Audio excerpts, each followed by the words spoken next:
Les yeux rivés sur la machine, Tocine Fadero prend des notes. Attentive, comme l'étudiante qu'elle était il y a encore peu, avant la pandémie du Covid-19. Depuis, cette jeune diplômée et mère de famille de 25 ans a postulé à des jobs, sans succès. Alors elle s'est mise au tricot pour tromper l'ennui et l'angoisse du chômage.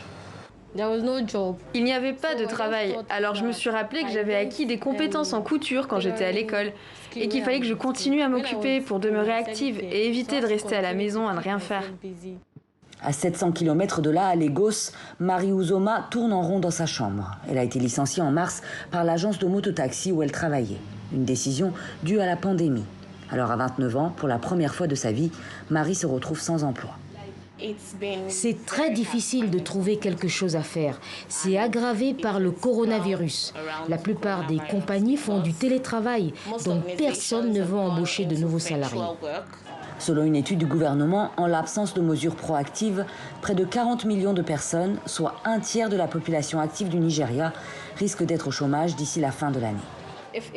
Si la croissance économique se contracte un peu plus, les gens auront moins de capacité de consommation. Et si vous avez moins de capacité de consommation, presque tous les secteurs vont en souffrir.